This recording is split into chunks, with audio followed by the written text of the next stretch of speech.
Gue masih ingat jelas malam itu. Malam Jumat Kliwon. Banyak orang bilang, hutan itu bukan sekedar hutan, tapi tempat di mana batas antara dunia manusia dan sesuatu yang lain jadi tipis banget. Dan gue, dengan bodohnya, tetap berangkat. Nama gue Radit. Gue bukan anak indigo, bukan juga orang yang percaya hal mistis sepenuhnya. Tapi gue selalu penasaran. Dan rasa penasaran itulah yang akhirnya bawa gue ke perjalanan yang sampai sekarang gue harap gak pernah gue mulai. Malam itu gue berangkat bareng 4 teman gue. Arga yang paling rasional tapi keras kepala, Dimas tukang bercanda, suasana maker tim, Rian pendiam tapi paling peka soal hal aneh, Bayu yang paling berani atau mungkin paling nekat. Tujuan kami satu, Hutan Alas Purwo. Tempat yang udah lama dikenal sebagai salah satu hutan paling angker di Indonesia. Awalnya semua terasa biasa aja. Kami sampai menjelang maghrib, langit mulai gelap dan suasana berubah lebih cepat dari yang gue kira. Angin tiba-tiba dingin, sunyi, tapi bukan sunyi biasa. Kayak ada sesuatu yang nahan suara. "Dit, masih lanjut?" tanya Rian pelan. Gue cuma ngangguk. Padahal jujur aja, ada rasa aneh di dada gue sejak pertama kali kaki gue masuk ke area hutan. Tapi gengsi lebih besar dari rasa takut. Rencana awal kami simpel. Lewat jalur utama, camping 1 malam, lalu balik pagi. Tapi semua berubah gara-gara satu hal, jalur pintas. Kalau lewat sini, kita bisa sampai spot lebih cepat, kata Bayu sambil nunjuk ke jalur sempit di samping jalan utama. Gue perhatiin jalurnya.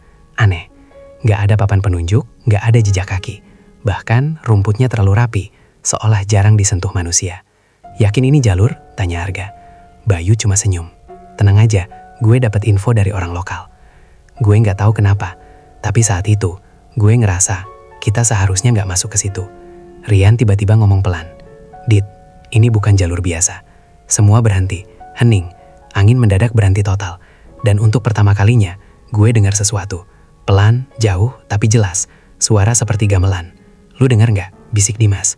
Gak ada yang jawab, karena kami semua dengar, bukan dari arah luar hutan, tapi dari dalam jalur itu. Bayu malah melangkah duluan. "Justru ini seru," katanya santai. Satu persatu, kami ikut masuk. Dan saat gue nengok ke belakang, jalan utama udah gak kelihatan lagi. Padahal baru beberapa langkah. Di titik itu, harusnya gue berhenti, harusnya gue balik, tapi gue gak ngelakuin itu. Dan itu adalah keputusan paling bodoh dalam hidup gue. Gue gak tahu sejak kapan suasana di dalam jalur itu berubah. Awalnya cuma gelap, lalu jadi terlalu sunyi. Gak ada suara serangga, gak ada suara daun. Bahkan langkah kaki kami terasa seperti ditelan tanah. "Ini sepi banget," bisik Dimas. Biasanya dia yang paling rame, sekarang suaranya malah gemetar. Gue coba lihat jam. 19.12. Kami masuk jalur itu paling lama 10 menit.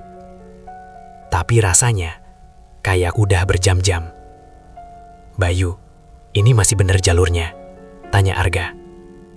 Bayu jalan paling depan. Dia berhenti sebentar, lalu nengok. Wajahnya masih santai. "Masih, tenang aja." Tapi Rian beda. Dia makin sering nengok ke belakang, matanya kayak nyari sesuatu. Atau ngindarin sesuatu. "Rian, kenapa?" gue tanya. Dia gak langsung jawab. Beberapa detik kemudian, dia bilang pelan, "Dit, kita dari tadi, berasa gak sih?" "Apaan?" Dia nalan ludah. "Kayak diliatin." Semua langsung diam. Karena gue juga ngerasa hal yang sama. Kami lanjut jalan. Tapi makin dalam. Jalurnya makin aneh. Tanahnya jadi lebih halus. Kayak bukan tanah hutan. Lebih mirip lantai yang udah lama gak dipakai. Dan bau. Mulai muncul bau. Bukan bau bangkai. Bukan juga bau tanah. Tapi bau dupa. Siapa yang bau dupa? Tanya Arga. Gak ada yang jawab. Karena gak ada dari kami yang bawa. Langkah Bayu tiba-tiba melambat. Katanya pelan. Kami berhenti. Kenapa? Gue tanya. Dia nunjuk ke depan. Di tengah jalur, ada sesuatu. Awalnya gue kira batu. Tapi waktu kami makin dekat, gue sadar itu bukan batu. Itu sesajen. Lengkap. Ada bunga. Ada nasi kuning. Ada kain hitam putih. Dan yang bikin gue merinding, masih ada asap tipis naik dari situ. Ini baru dipasang. Bisik Dimas. Jantung gue merenggak nyaman. Ini bukan jalur biasa. Ini jalur yang dipakai orang. Tapi bukan orang biasa. Balik aja, kata Rian tiba-tiba. Suaranya tegas. Ini gak bener, Dit. Gue nengok ke Bayu. Dia diam. Untuk pertama kalinya, dia kelihatan ragu. Ya udah, kita balik, kata gue akhirnya. Kami semua langsung putar badan. Dan di situ, semua berubah.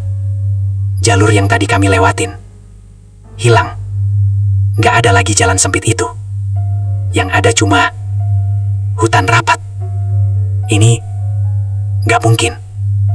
Arga langsung maju, nyibak semak. Tapi di baliknya cuma pohon, pohon, dan pohon. Dit, kita lewat mana tadi? Suara Dimas mulai panik. Gue coba ingat, langkah demi langkah. Tapi semua terasa kabur. Kayak jalur itu memang gak pernah ada. Rian mulai mundur pelan. Gue bilang apa? Suaranya makin kecil. Ini bukan jalur manusia. Tiba-tiba, suara itu muncul lagi. Lebih dekat. Lebih jelas. Gamelan. Pelan. Ritmis. Seperti mengiringi sesuatu. Tapi kali ini, ada tambahan suara lain. Suara orang. Berbisik. Dit. Arga bisik. Gue nengok ke dia. Wajahnya pucat. Di depan, gue pelan-pelan ngengat kepala. Ngeliat ke arah sesajen tadi. Dan di sana, di antara kabut tipis yang entah dari mana datangnya, gue mulai lihat bayangan orang. Bukan satu, bukan dua, banyak. Mereka berdiri diam, menghadap ke arah kami, tanpa bergerak, tanpa suara. Dan perlahan, satu dari mereka melangkah maju. Gue nggak bisa gerak.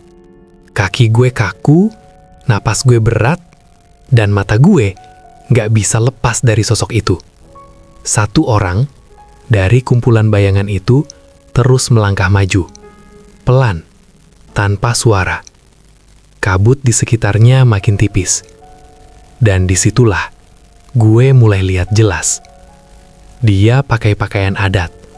Kain panjang, lusuh, warna hitam dengan corak putih. Persis seperti kain di sesajen tadi. Tapi wajahnya gak kelihatan jelas.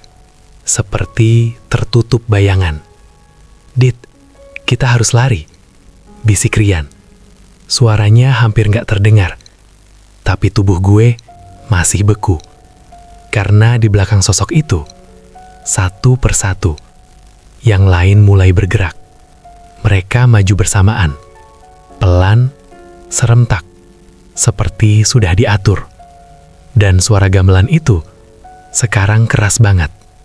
Padahal nggak ada alat musik di sekitar kami. Lari! Teriak Arga tiba-tiba. Itu yang akhirnya bikin gue sadar. Gue langsung narik Dimas. Kami semua lari. Nggak peduli arah.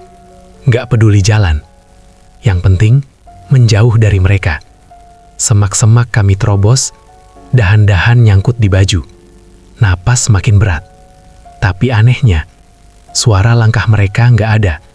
Padahal harusnya, kalau mereka ngejar, pasti ada suara. Dit, mereka masih di belakang nggak? Teriak Dimas panik. Gue nekat nengok, dan disitulah jantung gue hampir berhenti. Mereka nggak lari, mereka masih di tempat tadi, tapi jaraknya jadi lebih dekat. Seolah-olah bukan kami yang menjauh, tapi mereka yang mendekat tanpa bergerak. "Jangan nengok!" teriak Rian. Kami terus lari, sampai akhirnya kami nemu sesuatu. Tanah lapang, di tengah hutan. Nggak masuk akal. Tapi itu ada. Kami semua berhenti di situ. Napas ngos-ngosan. Tubuh gemetar. "Ini apaan lagi?" Arga bicara sambil merhatiin sekitar. Tanahnya rata, bersih. Nggak ada daun kering, nggak ada ranting. Dan di tengahnya, ada lingkaran. Lingkaran besar. Dari tanah yang warnanya beda. Lebih gelap. "Dit," Rian pegang tangan gue. "Kuat. Ini tempat mereka." Belum selesai dia ngomong. "Duh," suara keras dari belakang kami. Kami semua langsung nengok. Dan di sana, di batas tanah lapang itu, mereka sudah berdiri. Lebih dekat dari sebelumnya. Sekarang gue bisa lihat lebih jelas. Wajah mereka kosong. Bukan karena gelap, tapi seperti nggak punya ekspresi, nggak punya emosi. Dan yang paling bikin gue merinding, semua kepala mereka pelan-pelan miring ke arah yang sama, mengarah ke kami. Seolah-olah kami ini bukan tamu, tapi bagian dari sesuatu yang mereka tunggu. Tiba-tiba, salah satu dari mereka mengangkat tangan, pelan, dan dalam hitungan detik, semua yang lain ikut mengangkat tangan. Serempak. Lalu, suara bisikan itu berubah jadi satu suara. Sudah datang. Bukan dari satu orang, tapi dari semua. Bersamaan. Dimas jatuh terduduk. "Dit, kita harus keluar dari sini. Sekarang." Tapi sebelum gue sempat jawab, tanah di dalam lingkaran itu bergetar. Pelan. Lalu semakin kuat. Dan dari tengah lingkaran itu, mulai muncul sesuatu. Bukan benda, bukan manusia, tapi siluet hitam yang perlahan bangkit dari tanah. Tanah itu terus bergetar, bukan seperti gempa, tapi lebih seperti ada sesuatu yang mendorong dari bawah. Kami semua mundur perlahan, gak ada yang berani bicara. Siluet hitam itu makin jelas. Awalnya cuma bayangan, lalu bentuknya mulai terlihat. Tinggi, kurus, dan terlalu panjang untuk disebut manusia. Tangannya keluar lebih dulu, hitam. Bukan karena kotor, tapi seperti menyerap cahaya. "Dit, itu apa?" Suara Dimas hampir hilang. Gue gak bisa jawab, karena otak gue nolak buat memahami apa yang gue lihat. Makhluk itu perlahan naik dari tanah, tanpa suara. Dan saat kepalanya muncul, semua suara gamelan langsung berhenti. Sunyi, total. Makhluk itu berdiri di tengah lingkaran. Diam. Lalu, perlahan, kepalanya menoleh ke arah kami. Gue bisa lihat wajahnya sekarang. Atau sesuatu yang seharusnya jadi wajah. Tapi, gak ada mata, gak ada hidung, gak ada mulut. Kosong, rata, hitam. Rian langsung mundur lebih jauh. Ini bukan makhluk biasa. Tiba-tiba, Bayu maju satu langkah. "Yuk, ngapain lu?" teriak Arga. Tapi Bayunya jawab, matanya kosong, natap lurus ke makhluk itu. "Bayu?" Gue panggil pelan. Gak ada respon. Langkahnya maju lagi, masuk ke dalam lingkaran. "Dit, dia kena." Rian panik. Gue langsung nyusul. "Bayu, balik." Tapi sebelum gue sempat narik dia, makhluk itu mengangkat tangannya. Dan dalam satu gerakan lambat, tangannya mengarah ke Bayu. Bayu langsung berhenti, diam. Lalu, dia bicara. Tapi, itu bukan suara Bayu. Sudah, waktunya. Suaranya berat, dalam, dan bukan milik manusia. Dimas langsung mundur sambil nangis. Ini nggak benar. Gue coba tarik Bayu. Kuat, tapi tubuhnya berat banget. Seolah-olah ada yang nahan dari bawah. Bayu, sadar woi. Gue teriak. Tiba-tiba, kepala Bayu menoleh ke gue. Pelan. Dan di situ, gue lihat sesuatu yang bikin darah gue dingin. Matanya, bukan mata Bayu lagi. Hitam, penuh, dan dalam. Lalu dia senyum. Radit, katanya pelan. Terlambat. Tiba-tiba, tanah di bawah kaki Bayu amblas. Gue masih pegang tangannya. Kenceng. Pegang. Pegang. Teriak Arga bantu narik. Tapi, dari dalam tanah, muncul tangan-tangan lain. Hitam. Banyak. Mereka narik Bayu ke bawah.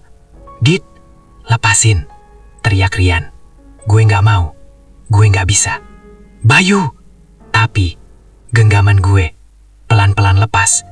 Dan dalam hitungan detik, Bayu hilang.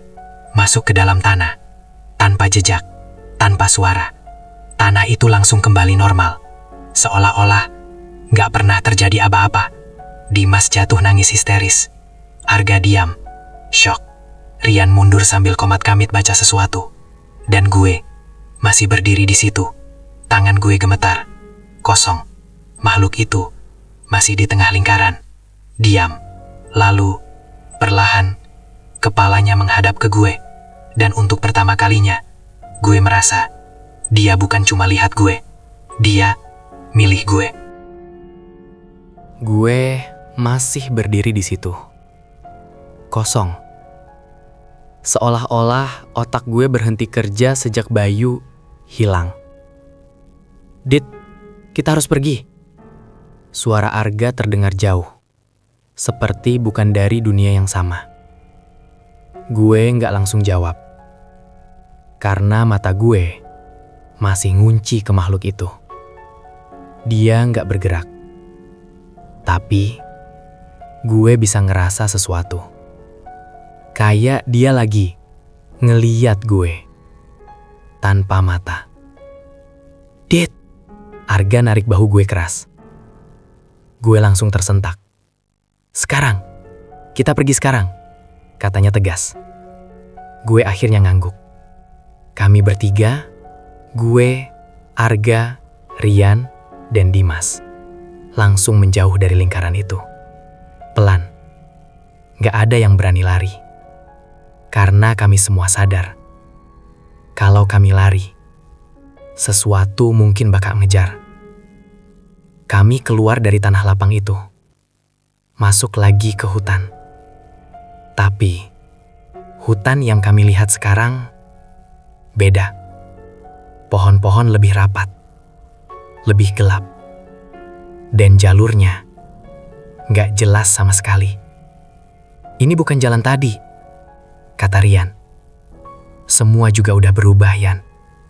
Jawab Arga lirih. Kami terus jalan. Nggak tahu arah, nggak tahu tujuan. Yang penting, menjauh. Beberapa menit berjalan, atau mungkin lebih lama. Waktu udah nggak masuk akal lagi. Tiba-tiba, Dimas berhenti. Dengar nggak? Katanya pelan. Kami semua langsung diam. Dan di tengah keheningan itu, gue dengar suara pelan, dekat. Seseorang manggil nama. Radi. Gue langsung merinding. Itu siapa? Arga bisik. Radit. Sekarang lebih jelas. Suara itu datang dari belakang. Pelan-pelan gue nengok. Dan di antara pepohonan, gue lihat sosok berdiri. Jauh, tapi cukup jelas buat gue kenal. Bayu. Bayu. Suara gue gemetar. Dia berdiri diam. Bajunya masih sama. Tubuhnya utuh. Dia balik. Dimas mulai maju. Tunggu. Rian langsung nahan. Itu bukan Bayu. Gue masih ngeliat ke arah sosok itu. Dia mulai jalan ke arah kami. Pelan. "Radit," katanya lagi. Suaranya persis Bayu. Tapi ada yang salah. Langkahnya gak ada suara. Dan cara dia jalan, kakinya gak sepenuhnya nyentuh tanah. Gue mundur satu langkah. "Lu bukan Bayu," gue bisik. Dia berhenti. Kepalanya miring. Gerakannya patah. Gak natural. Lalu dia senyum. Senyum yang sama. Sebelum dia ditarik masuk tanah. "Kenapa ditinggal?" Suaranya berubah. Lebih dalam. Lebih berat. Dimas langsung jatuh terduduk. "Dit, itu dia. Itu Bayu. Kan?" "Bukan." Rian pelan. "Dia cuma pakai Bayu." Tiba-tiba, suara gamelan itu muncul lagi. Lebih dekat. Lebih cepat. Dan bukan cuma satu suara sekarang. Ada banyak. Bisikan. Dari segala arah.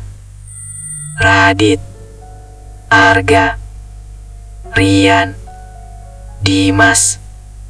Nama kami semua dipanggil bersamaan. Sosok Bayu itu mulai mendekat lagi. Lebih cepat. "Lari!" teriak Arga. Kami semua langsung lari. Kali ini tanpa mikir. Tanpa lihat arah. Semak kami tabrak. Dahan kami terobos. Suara langkah kami kacau. Napas makin habis. Tapi di belakang, suara itu masih ada. Bukan langkah, tapi suara sesuatu yang meluncur. Cepat. Terlalu cepat. "Dit, dia dekat," teriak Dimas. Gue nekat nengok. Dan di situ, gue lihat Bayu itu udah hampir nyampe ke kami. Tapi bukan lari. Dia melayang dengan tubuh sedikit miring dan senyum yang makin lebar. "Jangan nengok," teriak Rian lagi. Tapi semuanya udah terlambat. Tiba-tiba, Dimas teriak keras.